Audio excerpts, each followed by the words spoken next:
غریب کا سال بھر کا روزہ مل کر افطار کروائے، تقسیم رحمت رمضان راشن پروگرام۔ میرے محترم بھائیوں، دوستوں، بہنوں، بچوں، بچیوں، عزیزوں، جو سن رہے ہیں اور جن تک میری بات پہنچے گی، رمضان کی آمد ہے تو اللہ تعالیٰ نے جیسے دنیاوی سیزن بنائے ہیں، جیسے عید کا موقع تاجروں کے لیے سیزن ہے، بڑی عید کا موقع تاجروں کے لیے سیزن ہے، ایسے مختلف قسم کے تہوار دنیاوی دینی جو آتے ہیں تو وہ تاجروں کے لیے سیزن بن جاتا ہے اور ان کی سیل بڑھ جاتی ہے، منافع بہت زیادہ ہوتا ہے۔ تو اسی طرح اللہ تعالیٰ نے بخشش کے بھی سیزن بنائے ہیں، جس میں سب سے بڑا سیزن وہ رمضان المبارک کا مہینہ ہے۔ اللہ تعالیٰ نے اس میں روزے کو فرض کیا، یا ایھا الذین آمنوا، اے ایمان والو، کتب علیکم الصیام، تم پہ روزے فرض کیے گئے ہیں۔ روزہ چونکہ اوکھا عمل ہے، خاص طور پہ لمبا روزہ گرمیوں میں، تو اس کو ہلکا کرنے کے لیے اللہ نے کہا ما کتب علی الذین من قبلکم، کہ تم گھبراؤ نہیں، تم سے جو پہلے تھے ان پر بھی ہم نے روزہ فرض کیا تھا۔ اور میں تھوڑی وضاحت کر دوں، ان کا روزہ ہم سے بہت مشکل تھا۔ ان کا روزہ 24 گھنٹے کا ہوتا تھا، افطاری سے افطاری، سحری کوئی نہیں، افطاری کھا لی بس ختم، اب اگلے دن کی افطاری 24 گھنٹے کا روزہ ہوتا تھا۔ تو اس لیے اللہ نے کہا کما کتب علی الذین من قبلکم، کہ تم سے پہلوں پر بھی روزہ تھا لیکن وہ ہم نے ایسا رکھا تھا، آپ کے لیے یہ آسانی والا رکھا ہے کہ آپ کے لیے ساری رات کھانا پینا بیوی حلال ہے۔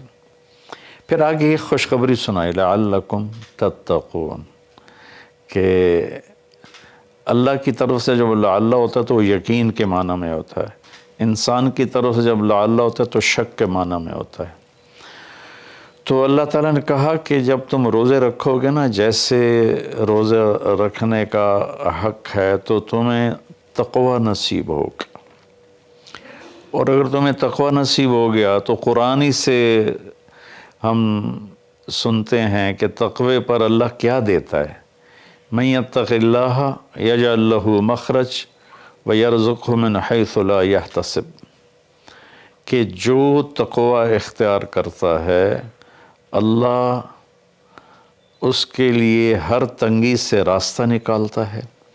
جیسے آج کل کی ٹینشنیں اور بے شمار قسم کے ڈپریشن اور ایک دنیا کی دوڑ نے ہماری لائف کوالٹی بہت خراب کر دی ہے، چیزیں بڑی اعلیٰ ہو گئی ہیں، سواریاں بڑی اعلیٰ ہیں، لیکن لائف اٹ سیلف کوالٹی اس کی بڑی پور ہو گئی ہے، بہت خراب ہو گئی ہے۔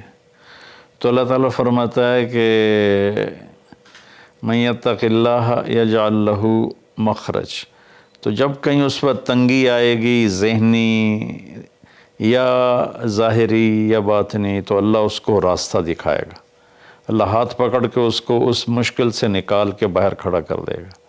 وَيَرْزُقْهُ مِنْ حَيْثُ لَا يَحْتَسِبْ، اور اسے وہاں سے رزق دے گا جہاں سے اس کو وہم و گمان بھی نہیں ہوگا۔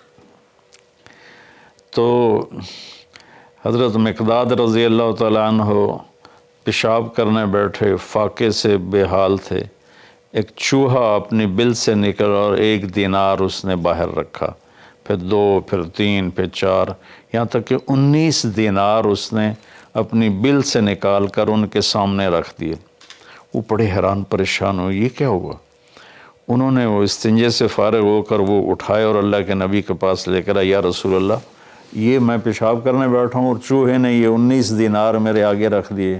تو آپ نے فرمایا رزق ساقہ اللہ علیک، یہ اللہ کی طرف سے تیرے لیے رزق کا سامان بنا ہے، پھر آپ نے یہ آیت پڑھی من یتق اللہ یجعل لہ مخرج ویرزقہ من حیث لا یحتسب، جو تقوی اختیار کرتا ہے اللہ ہر تنگی سے راستہ دکھاتا ہے اور وہاں سے رزق دیتا ہے جہاں سے وہم و گمان بھی نہ ہو۔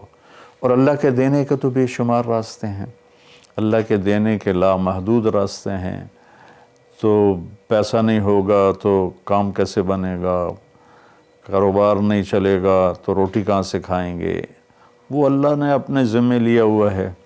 ہماری ذمہ ہے کہ ہم سبب اختیار کریں اور تقوی اختیار کریں، رزق اللہ وہاں سے دے گا جہاں سے وہم و گمان بھی نہیں۔ تو تقوی پر من یتق اللہ یجعل لہ من امرہ یسرا۔ پھر دوسری اللہ تعالیٰ خوشخبری یہ سناتے ہیں کہ جو تقوی اختیار کرتا ہے نا، اللہ اس کے کاموں کو آسان کر دیتا ہے۔ اوروں کے لیے وہی کام مشکلات میں گھرا ہوتا ہے اور اس کے لیے مکھن سے بال کے نکلنے کی طرح اللہ اسے آسان فرما دیتا ہے۔ تیسرا تقوی کی جو فائدہ اللہ بتاتے ہیں، من یتق اللہ یکفر عنہ سیئاتہ ویعظم لہ اجرا۔ جو تقوی اختیار کرتا ہے وہ کوئی یہ نہیں کہ اس سے گناہ نہیں ہوتا، اس سے بھی گناہ ہوتا ہے۔ ہمارے ہاں یہ بڑا عجب تصور ہے کہ اگر کسی نے داڑھی رکھ لی، تبلیغ میں چلا گیا یا عالم بن گیا، بس اس سے تو کوئی گناہ ہونا ہی نہیں چاہیے، اور ہم جو مرضی کرتے پھریں، ہمیں تو کوئی پوچھ نہیں، ہم دنیا دار ہیں۔ تو یہ بڑی گمراہی ہے۔ سوائے نبیوں کے کوئی بشر خطا سے پاک نہیں ہے، چاہے وہ کتنا ہی بڑے مرتبے والا ہو۔ خطا ہر انسان کے ساتھ لگی ہوئی، بلکہ وہ انسان ہی نہیں جس سے خطا نہ ہوتی ہو۔ تو اللہ تعالیٰ کہتا ہے یکفر عنہ سیئاتی، جو تقوی اختیار کرتے ہیں وہ اپنے گناہوں پہ نادم ہوتے ہیں، توبہ کرتے ہیں، تو اللہ تعالیٰ کہتا ہے ہم ان کے گناہوں کو مٹا دیتے ہیں۔ معاف کرنا نہیں کہا، یکفر، مٹا دینا۔ ایسا مٹا دیتے ہیں جیسے زمیندار زمین میں بیج کو ڈالتا ہے اور وہ بیج میں اس کو زمین میں چھپاتا ہے اور پھر وہ بیج فنا ہو جاتا ہے اور اس سے ایک نیا پودا نکل آتا ہے، ایک نئی جان نکل آتی ہے۔ ایسے اللہ تعالیٰ فرماتے ہیں، یہ نہیں کہا کہ یغفر لہو، اللہ تعالیٰ فرماتے ہیں، یغفر کا مطلب ہوتا ہے چھپا دینا، اور یکفر کا مطلب ہوتا ہے صفائی کر دینا، مٹا دینا۔ اللہ ان کے گناہوں کو مٹا دیتا ہے کہ یہ جو کرامن کاتبین لکھ رہے ہیں نا، وہ ان کی کاپیوں سے بھی غائب کر دیتا ہے۔ تو اور دوسرا کام کیا کرتا ہے، وَيُعْظِمْ لَهُ أَجْرًا، اور اللہ تعالیٰ اس کا اجر عظیم کر دیتا ہے۔ جب اللہ عظیم کرے گا تو اس کی شان کیا ہوگی۔ تو رمضان اللہ تعالیٰ نے ہمیں ایسی بڑی محنت، ایسی بڑی دولت دی ہے اپنی آخرت کو بنانے کے لیے۔ اس میں جسمانی صحت بھی ہے اور اس میں روحانی صحت بھی ہے۔ اس میں جسمانی صحت بھی ملتی ہے اگر روزے کے مقصد کو سمجھ کے کھانا پینا رکھا جائے، اور روحانی صحت بھی ملتی ہے کہ جتنا جسم پہ فاقہ آتا ہے، نفس میں روشنی پیدا ہوتی ہے، دل روشن ہوتا ہے۔ امام غزالی رحمۃ اللہ علیہ کا فرمان ہے، جس دن بھی میرے اوپر فاقہ آیا، میرے اوپر علم کا نیا دروازہ کھلا۔ تو اللہ تعالیٰ نے اپنے کرم سے ہمیں یہ مہینہ دیا، شہر رمضان۔ شہر عربی میں مہینے کو کہتے ہیں، اور شہر کا اصل مطلب ہے شہرت۔ تو مہینے کو شہر، مشہور اس لیے کہتے ہیں کہ ہر مہینہ اپنے آپ ہی اپنی شہرت بناتا ہے۔ بھئی ابھی رمضان آ رہا ہے، بھئی اب شوال آ گیا ہے، یا جنوری آ گیا ہے، فروری آ گیا ہے، اور اس کے ساتھ ہمارے بے شمار دنیاوی کام لگے ہوتے ہیں۔ بھئی جنوری میں یہ میٹنگ ہے، فروری میں یہ میٹنگ ہے، مارچ میں وہاں جانا ہے، اب اپریل میں ادھر آنا ہے۔ تو ہماری بہت ساری باؤنڈنگ ہوتی ہے مہینوں کے ٹائمنگ کے ساتھ، اس لیے یہ مشہور ہوتے ہیں۔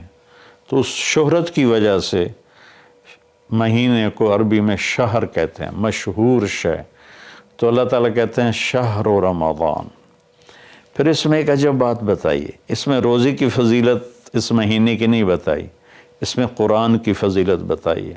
الذی انزل فیہ القرآن، روزے کا ذکر بعد میں کیا ہے، اور قرآن کا ذکر پہلے کیا ہے کہ اب اپنی روح کو اپنے روحانیت کو زندہ کرنا چاہتے ہو تو اس مہینے میں ہم نے قرآن کو اتارا، الذی انزل فیہ القرآن، جس میں ہم نے قرآن کو اتارا۔ 6 رمضان کو موسیٰ علیہ السلام پہ تورات اتری، اور 13 رمضان کو عیسیٰ علیہ السلام پر انجیل اتری، اور لیلۃ القدر میں ہمارے نبی پر قرآن اترا، اور 9 رمضان یا 10 کو داؤد علیہ السلام پہ زبور اتری۔ سارا آسمانی علم اللہ نے اس مہینے میں اتارا کہ مشقت کے ساتھ علم جڑا ہوا ہے، اور فاقے میں روح میں ایک روحانیت پیدا ہوتی ہے، تو اس سے اللہ تعالیٰ کی طرف سے وہ بہت کچھ ملتا ہے۔ تو اس میں اللہ نے کہا انزل فیہ القرآن، تو اس میں اشارہ ہے کہ رمضان کی عبادت قرآن بناؤ، جتنا قرآن پڑھ سکتے ہو۔ ہمارے ایک ساتھی ہیں مولوی ثناء اللہ، وہ سارا سال ہی 3 دن میں قرآن ختم کرتے ہیں، اور کبھی کبھی ایک ہی دن میں سارا پڑھ لیتے ہیں، اور کبھی 2 دن میں پڑھتے ہیں، لیکن ان کا عام معمول ہے 3 دن میں قرآن ختم کرتے ہیں، سارا دن قرآن پڑھتے رہتے ہیں۔ بنگلہ دیش میں ہوتے ہیں، ہم رائمنڈ میں اکٹھے پڑھتے تھے۔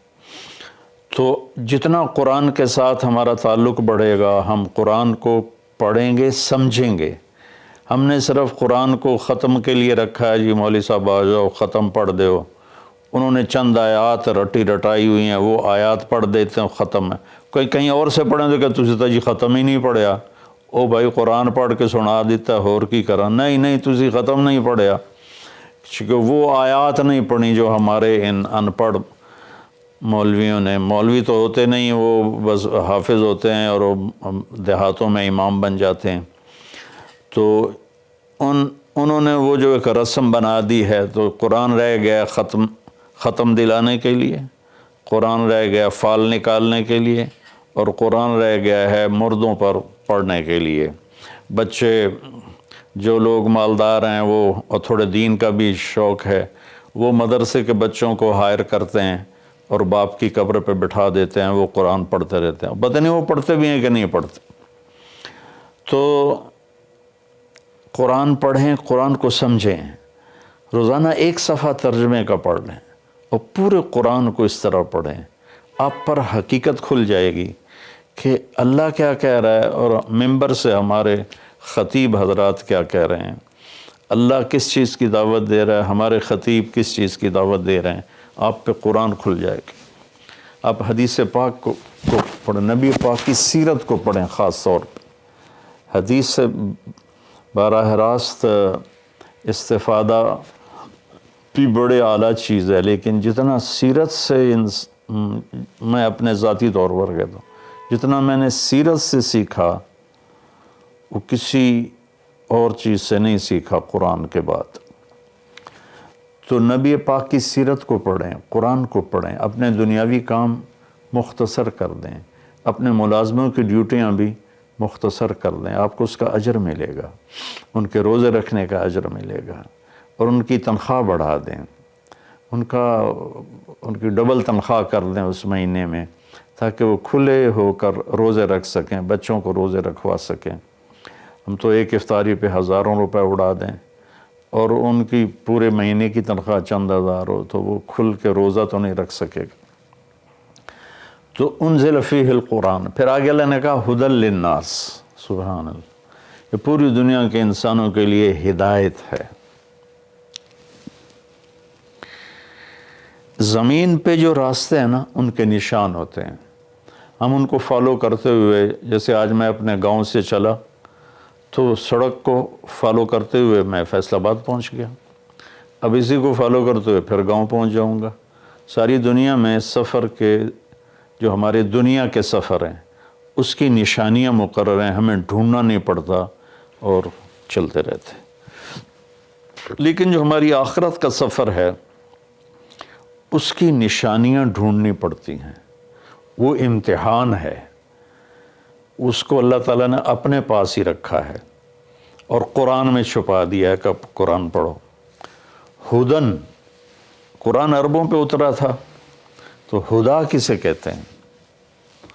اچھا سمندر میں کوئی نشانی کوئی نہیں، اب تو کمپیوٹر آ گئے، تو اس وقت وہ رات کو ستاروں کو دیکھتے تھے اور دن میں سورج کی حرکت کو دیکھتے تھے کدھر جا رہا ہے، تو اس سے وہ راستوں کو متعین کرتے تھے بیچ سمندر۔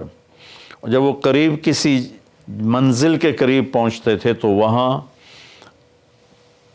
پانی کے اندر سے پہاڑ کی چوٹی نکلی ہوتی تھی، اور اس کا پتھر کچھ ایسا ہوتا تھا کہ وہ دھوپ میں چمکتا تھا اور رات کو چاند کی چاندنی میں چمکتا تھا۔ اس پتھر کو عرب ہدا کہتے تھے، ہدا، سبحان اللہ۔ تو یہاں تشبیہ کیا ہے کہ ان زندگی کا سمندر ہے، زندگی ایک سمندر ہے جس میں آخرت کا راستہ ڈھونڈنا ہے، اور ہر انسان ایک کشتی ہے۔ اس کشتی کو اس نشان تک پہنچنا ہے جہاں سے راستہ ملتا ہے، جس کو ہدا کہتے ہیں۔ تو انسانی زندگی کے سمندر میں انسانوں کی چلتی ہوئی کشتیاں، وہ جب اس پہاڑی نشان کو ڈھونڈ لیتی ہیں تو انہیں پھر ساحل پہ پہنچنا آسان ہو جاتا ہے۔ اگر اللہ نہ کرے کوئی اس نشانی کو کھو دے، پھر وہ بھٹکتا رہتا ہے، قدرت اسے کنارے لگا دے تو لگا دے، ورنہ وہ بھٹکتا ہی رہتا ہے۔ تو یہ ہدی للناس ہے قرآن، کہ یہ وہ روشن وہ پہاڑ کی چوٹی ہے جس سے تمہیں راستہ ملے گا۔ اب اس کو تھوڑا پیچھے سے ہم لیں، سورۃ فاتحہ سے ہم نے اللہ سے کہا اہدنا الصراط المستقیم، یا اللہ ہمیں ہدایت عطا فرما سیدھے راستے کی، یعنی وہ چٹان عطا فرما، اس چٹان تک پہنچا جو ہمیں سیدھے راستے تک پہنچائے، جس پر تیرے نیک لوگ چلے، جن پر تیرا انعام ہوا، اور ان لوگوں کے راستے سے بچا جن پر تیرا غضب ہوا اور ناراضگی ہوئی۔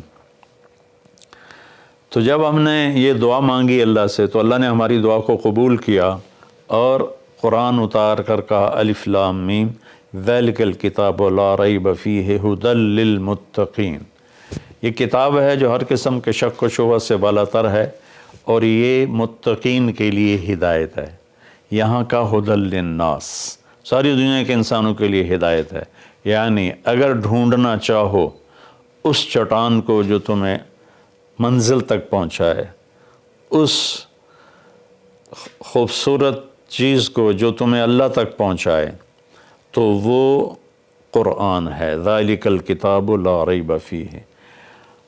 اور خاص طور پر جو تقوی اختیار کرے گا اسے اس قرآن سے راستہ ملے گا، وہ اس کو پہچان کر چلتے چلتے چلتے چلتے اللہ اس کے رسول کے دربار میں کامیابی سے پہنچ جائے گا۔ تو ہمارے بر صغیر میں قرآن کے ساتھ اٹیچمنٹ کوئی نہیں۔ یہ مختلف بزرگوں کی کتابیں لکھی پڑھی ہیں، ان کی سیرت، لکھنے والا کون ہے، اس میں جو واقعہ ہے وہ کہاں سے نقل کیا ہے، اس کی کوئی سند نہیں۔ ایک بزرگ تھے، وہ 25 سال جنگلوں میں خاک چھانتے رہے، سرے سے شریعت نبوی کے خلاف واقعہ ہے کہ میرے نبی نے رہبانیت نہیں سکھائی، اور ان کی شان بیان کرنے میں یہ واقعہ میں نے بھی پڑھا کہ 25 سال جنگلوں کی خاک چھانی، شہر میں ہی نہیں گئے، تو یہ تو عیسائی راہبوں سے بھی بڑھ گئے۔ لا رہبانیت فی الاسلام، اسلام میں کوئی رہبانیت نہیں۔ تو ان قصوں کی نہ کوئی سند ہے، نہ کوئی دلیل ہے، نہ مصنف کی حیثیت کا پتہ ہے، تو ہم قصے کہانیوں میں گم ہیں، اور بس قرآن پاک کے ساتھ بے وفا ہیں، قرآن سے وفا نہیں کی، قرآن کو سیکھا نہیں، قرآن کو پڑھا نہیں، قرآن کو سمجھا نہیں۔ اب تو اردو مفتی تقی صاحب دامت برکاتہم کا ترجمہ ایسا عالی شان ہے کہ جو تھوڑا سا بھی اردو جانتا ہے وہ اس سے پورا نفع اٹھا سکتا ہے۔ تو ھدی للناس وبینات من الھدی والفرقان، یہ پہلے ہدا پھر ہدا تاکید کے لیے کہ یہ پوری دنیا کے انسانوں کے لیے ہدایت کا پیغام ہے، اگر تم اپنے ذہن کو صاف کر کے اسے پڑھو گے تو بینات من الہدا، تو یہ ہدایت کی خوبصورت نشانیاں ہیں، اور حق و باطل میں فرق کر کے دکھا دے گا قرآن، کہ اس لیے قرآن کا نام فرقان بھی ہے کہ یہ حق کو الگ کر دیتا ہے، باطل کو الگ کر دیتا ہے۔